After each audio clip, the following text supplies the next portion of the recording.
Sanibonani guys and welcome back to my YouTube channel. It is your girl Ulungi aka Uluzipho and I'm back with another story bafethu. So mangabe kuwukuthi umusha le channel ngiyacela ukuthi subscribe, ulike, ushare, click the notification bell phela so that sizobe uqala tell my notifications whenever I post a new story. Ningakhohlwa guys, siyayibuka video from beginning to end.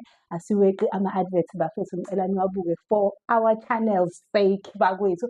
Ngiyacela futhi mawukuthi khona into encane ufuna ukuyifaka ku-channel uyakwazi ukwenza kanjalo ngokuthi uye kusupha laphaya and then kunama-option ahlukene ubone i-option efanele wena. And also we appreciate ngisho kuthiwa kuncane kangakanani noma kukhulu kanjani, siyabonga nje kakhulu nawe usisiceliwe mahlalela for always making sure ukuthi uyasipha o-super thanks bafethu. Kwesinye isikhathi ngiyakhohlwa ukusho because every day without fail ngiyabonga kakhulu sisi uNkulunkulu nje aqhubeke njalo elokhu ekubusisa. Angisoze ngakulibala ngalento osenzela yona. Without wasting your time, another day, another story. Isitori sanamhlanje sibhala lokho uthi yowelungi ngake ngakuthola ukuhlukumezeka emhlabeni ngale ndlela yokuthi even today mangixoxa ngale story ngiyakhala. Ngithi mina hayibo girl kwenzakalani? Athi ugeli mina ngikhule ngihlala noma nobaba. Uthi we were the best family, wonke umuntu ayefisa ukufana nathi. My parents are both successfully. Yabo yimina ngedwa, I'm the only child. Ngihlala emasabhabsini siphila kamnandi. Uthi nje kwifamily yonke yasekhaya neyangakababa kwakuthina abantu ababe-rich. Uthi so ekubeni kwethu rich but ezingikhula nganothisa ukuthi yazini abantu bakubo kababa noma they don't get along yabo. Uthi kodwa futhi nganginenankinga. Uthi ngale ndlela kwakuserious ngale ndlela ukuthi ngisho kuthiwa kunezinto kubo kababa uma will not go, uzosala ekhaya sihambe thina nobaba. Kodwa uma kunezinto kubo kama ubaba is there, kumnandi, bayamthanda yabo, bayafika bezozivakashela ekhaya. But iside la kubo kababa nje aliphithi, alifiki nje ekhaya ngisho kathiwani. Ngisho kuthiwa senza ibhrayi encane angeke umaye bameme futhi nabo angeke bezwe nobaba angeke bameme. Yabo nje shise baze benze iphisi ukuthi akuzwani. Uthi ugela hayi okay kube right-ke sonke lesikhathi. But inkinga iqale uma ngabe ubaba esegula. Uthi ubaba wami started getting sick. Uthi wagula, uthi ubaba wami wayephethwe i-cancer. Uthi wagula ubaba wagula. Uthi uyagula nje uma uyiphindla yedwa akaxoxeli muntu wakubo kababa akabatsheni ukuthi ubaba uyagula yabo. Kusho ukuthi naye wayetshela into ezodlula nje. Uthi hhayi uba lutho. Uyabo nje uba ubhizi uyagula and uthi baphuza ukufind out ukuthi uphethwe yini ubaba wabo. Uthi hhayi egule ubaba lutho ma akasho lutho akatsheni muntu akenzi lutho. Uthi hhayi ugeli aze kufike ekuthenini ubaba admithwe-ke esibhedlela aba-find out khona ukuthi une-cancer and it was already too late yabo. Uthi hhayi bese kugula-ke ubaba-ke se-find out futhi uma ukuthi ubaba une-cancer and angazi siku-stage bani, kwase kusho ukuthi vele akuselula ukuthi ilapheke. Kwayimande uma wakhe-ke ebona isidingo sokuthi afonele ifamily ayazise ukuthi hayibo umntanami uyagula and useze waba sesibhedlela and ku-serious because kutholakala ukuthi une-cancer and akasenaso isikhathi esiningi sokuphila. Yo kuthiwa ifamily ifike esibhedlela kanti izothi ifike ifice ugeli noma wakhe. Eyi give umakhe. Ugeli waze waphatheka kabi yabo wayesayingane but wayesebona ukuthi ngeke akukho on. So waze wabacela wathi hayi guys umana is going through a lot. So anikwazi kuthiwa bamugiva bemtshela umfazi owonakele. Awukwazi ukuhlala nengane yomuntu igula isikhathi eside kangaka and then because babuza phela uqale nini ukugula. Uyasho-ke ingane ukuthi uqale nini because iyona eyayikhuluma nabo la umama nje wayengayingeni indaba yabo. Ayi kuthiwa bamthukuma ngayo bamthuka bethi nje there is no way ukuthi ungahlala nengane yomuntu leshisa igula. Khulu osazositshena khona nothandaza ukuthi engafi. Yezwa engafi ubhuti wethu or engafi ingane yethu kwakudiphenda ukuthi ubani okhuluma la. Bethi nje you must pray khulekela abakini ukuthi angafi aphume la esibhedlela ephila ngoba wafa. Wo unto you hhayi kuthiwana uthi ugeli yo ayi nami ngaqala ukubona u-anti nogogo benjeya. Uthi nje beyishubise behamba esibhedlela.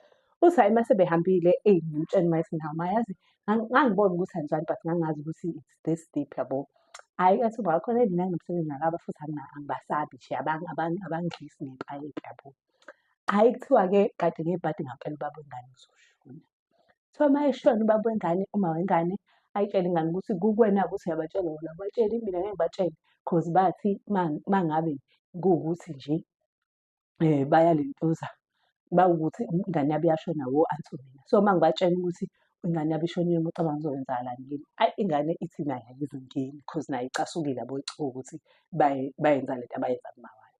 Hhayi uyazi-ke uma kushoniwe phela kuyaduma ukuthi ubani ushonile yabo. Hhayi kusho ukuthi-ke ashone-ke ubaba wengane-ke wenziwa ama-preparation omngcwabo. Umakoti nje engabatsheli, ay'tshele nje ukuthi angeke ngibatshele lutho, bozwa sekuthiwa sewashona wangcwatshwa, I do not care, naye ubanyanyele vele. Hhayi, kuthiwa nangempela ngale ntuze-ke kuthiwa hhayi kanti oyedwa wabantu abangakubo kamakoti uzohlangana nomuntu wangakubo kalo yabo mhlampe edrobheni or somewhere. Amxoxa ukuthi hayi bo, yazi niyezwa ukuthi wagcina eshonile usibani, niyezani emngcwabeni? Ngoba phela usibani bani ebuze umngcwabo kabani, hayi bo usibani bani nje washona uyangcwatshwa kuleyo weekend. Hayi bo uyangcwatshwa asazi lutho thina. Efike exoxele umndeni wakubo kabuhlali ukuthi hayi bo anisasho indaba engaka ukuthi ingane yami isigule yaze yashona. Hayi bo ishonile asiyazi kube indaba engaka. Hhayi bebuze-ke bebuze-ke beseshela kulo ukuthi hayi bo kuthiwa ingcwatshwa nini, basho-ke ukuthi hhayi kungcwatshwa on this day, yalowo Saturday lo ababekushiwo. Hhayi ithi ingane kwenziwa ama-preparation uma yenze sure ukuthi ubaba ufuna ukumnika the best send off yabo. Kuthiwa nje wayebize yabo ama-luxury funeral services lawa eniwaziyo nani. Hhayi kuthiwa nje umngcwabo kababa wakhe wayewuhlelile uma wakhona, emuhle efaka umhelane uma wakhona. Yabo nje le mshado le ama-royal funeral njalo asemshado, imingcwabo le yesimanje le eyabo yey'gwili. Hhayi kuthiwa nangempela-ke hhayi kuhanjwe-ke elanda ubaba wakhona kube nomlindelo ngayizolo nakusasa. Hhayi nangempela-ke kuhlelelwa inkonzo-ke. Kuthiwa nje kuthi nje kusaphakathi nesevisi kungene umndeni wakubo kababa. Uthi nje uGeli ngathi ngiwubona ngathi hawu kwavele kwabheda. Lapho uthi yayiseyinhlanhla yesevisi kababa wakhe, uthi nje ngasho ngathi hawu kwavele kwabheda. Uthi bangene babengena beqonde kumfundisi, umfundisi wayeseshumayela. Kuthiwa beqonde kumfundisi bemhlutha imayikhi. Kuthiwa bethi njengamanje sifuna ukukhuluma ngalo mfazi, asifuni nanokukhuluma ngomfowethu, sifuna ukukhuluma ngalo mfazi owonakele. Kwenzeka kanjani ukuthi kungcwatshwe indodana yethu singazi? Akaboni nesidingo sokuthi sitshele nawe ukuthi iyagula, wasitshela late ukuthi indodana yethu iyagula. Ithi ingane sengizwela umgudu wokucasha ngibuka nje bayamthuka umama kuthiwa isonakali somfazi, awumbuke nokuthi ugqoke kanjani, bamgiva nge-microphone cabanga. Kuthiwa abantu sebeyabuka umgosi omngaka. Hhayi uthi uGeli kusho ukuthi nabantu bakubo kamama bayayihlanyela-ke. Uthi hhayi bebatshele ukuthi anikwazi ukuzosisanganela indodakazi yethu nifike la nizoyithuka kanje ngazuthi ayinamndeni yona. Hhayi kuthiwa kuxatshana, kuthiwa kuliwe kube nje i-fight, i-fist fight-ke manje emngcwabeni. Kuthiwa kwaliwa-ke bethi base basho-ke laba bathi ngoba sizolilanda leli bhokisi, umfana wethu uzongcwatshelwa emangcwabeni akubo la ekungcwatshwa khona wonke umuntu.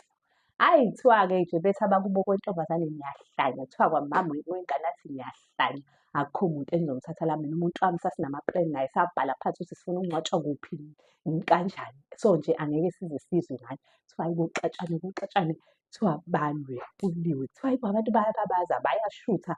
Hayi bo uthi uGeli amahloni kimi angazi nokuthi ngiyithini. Uthi ngase ngilokhu ngikhalile ngahamba ngayohlala emotweni ngakhala. Uthi hhayi ngathi ngisaqhubeka bangibiza abangani bami kwathiwa hayi bo kuyonakala lapha. Balwa kwawa ibhokisi laphahlaka. Kuthiwa bahayiza abantu baphuma babaleka abantu.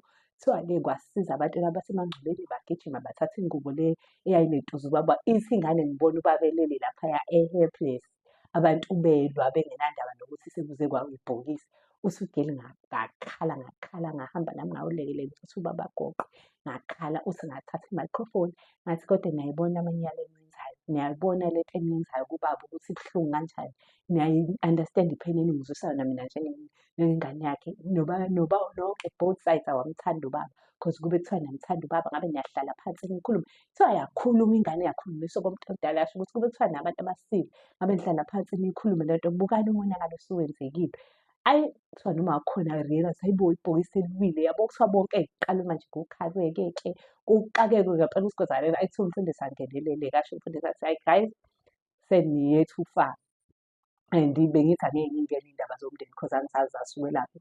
But ngiyabona ukuthi sekumele ukuthi ngingenelele. Ngicela ukuthi-ke nihlale phansi nikhulume lento le. Kuthiwa abantu basemangcwabeni besiqukuleka isidumbuke bezama ukusifaka kwihhesi yabo ukuze kuzosotheka yonke into. Ithi ingane kodwa nje i-trauma abantu ababona leyana bahlukumezeka. Uthi kwayinami ingane yakho ubaba ngahlukumezeka-ke.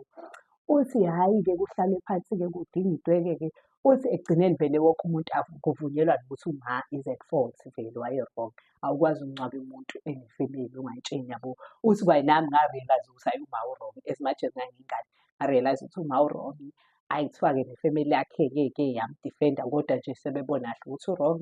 Hhayi uthi-ke kwathiwa-ke akakhulume-ke yena naye njengengane ukuthi yena ubona kanjani? Washo yena wathi mina nami I think ukuthi uma u-wrong ngokuthi sengathi ngingcwabe, but I understand futhi ukuthi where she's coming from ngoba waye-angry ngento nina ayenza yezo. Hhayi kuthiwa-ke bekuhlalwe phansi-ke kuhlanjulukwe-ke kuthiwe kumele kuhlanjulukwe. Hhayi kuthiwa behlambulukelane-ke nokuthi babangani yabo kushiwo nje kuthiwa ukuthi wena lokhu kwafika wena empilweni kabhuti, ubhuti thina akasayingeni indaba yethu, wena wafika wamsusa ubhuti and ususiphoca yena ngisho nangey'nsuku zakhe zokugcina. Kuthiwa umama wakhona akhale aze asho ubaba wakhona ukuthi mina sengathi ngashawa ngisho i-stroke ngenxa yokuthi ngihlezi ngicabanga ngengane yami. Ingane yami yavele yangilahla yaphuma kimi for no reason. Ngokufika kwakho mina ngazi ukuthi umakoti uma efika usuke ezokwakha, usuke ezini usubhilika. Ekuthiwa nalo mama egcine wabona amaphutha akhe, kuthiwa wakhala, kuthiwa kwacelwa kwathiwa umngcwabo awuqhubeke khona la ekhaya, but ubhuti-ke uzohamba eyongcwatshelwa emathuneni akubo ngoba vele ngokomthetho kumele kube kanjalo. Kungaba namathuna nje omndeni ezesho ngakhetha into engiphatha kabi uyena yedwa ebengizogcina ngingambonanga ngamngcwabanga cause ubusuzongicisha ngisho nalokho yabo. Hhayi kuthiwa-ke umama naye-ke nomndeni wakhe umbonisa ukuthi no vele u-wrong nawe mase sibuka kahle. Kuthiwa-ke wathenga ibhokisi elisha because vele they could afford. Bathenga ibhokisi elisha, wafaka ebhokisini elisha. Kuthiwa hhayi waqhubeka-ke inkonzo yaqhubeka khona lapho and then kwahanjwa-ke kwayiwa-ke emangcwabeni-ke. Kuthiwa hhayi kwangcwatshelwa-ke ubaba wakhona nje emangcwabeni akhona, but nakhona kwamele kwenziwe izinto ey'ningi because ekhaya wayesekade yabo wayengekho omningi, wayefika uma kunezinto nje kuphela yabo. So wayesekade wagcina ukuya ekhaya, so bafika-ke bamshwelezela-ke nakubo yabo, kwahlatshwa-ke nomakoti wakhona because kwathukwana kwashiwo izinto kwahlanjululwa. Kuthiwa umngcwabo wakhona waze waphela ebusuku ngoba nje wawunama-delay namathizethize amaningi. Ngisho ubhuti lo kuthiwa kwakuthi bangibika ithuna lakhe ungambiki umgodi kwaze kwaphoqa ukuthi kukhulunywe-ke kuthethwe-ke kuhlanjulukelwane naye atshelwe ukuthi hhayi kahle kahle nomakoti sesilungisile yonke into, nawe thambisa inhliziyo lapho yabo. Kuthiwa hhayi ngempela-ke wagcina ungcwatshiwe-ke umfana wangcwatshelwa emathuneni akubo-ke. Kuthiwa kodwa nje after lokho ifemeli ave iyikhumba uthi ayikho into emnandi njengokuthi ngazi ukuthi uma uyazana no-anti bami kumnandi uma kunama-gatherings siyahlangana nabo bayafika ekhaya. Uthi ave impilo isimnandi ever since kwashona ubaba, angisho in a bad way, but ever since kwashona ubaba kwaba nalesa sixakaxaka kwavele kwalunga zonke izinto. Uthi yabo besaxolela ngangitshela ukuthi bayenza nje just because benzela ukuthi ubaba angcwatshwe kahle, but ngiya-realise ukuthi no, kahle kahle izinto uma yikhulunywa kwesinye isikhathi ngempela abantu beyivuma ngey'nhliziyo ezimhlophe kuyalunga.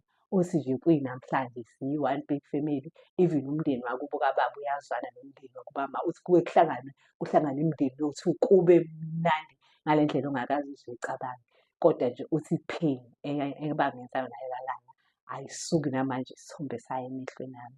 Siphela lapho-ke isitori sethu sanamhlanje. I hope nis-enjoyile kakhulu guys. Ningakhohlwa siya-subscribe, siya-like, siya-share, siklikhe ne-notification bell so that sizohlola ubusoba bokuqala ukuthola ama-notifications whenever uLungi ephosta isitori esisha. Until next time, love you.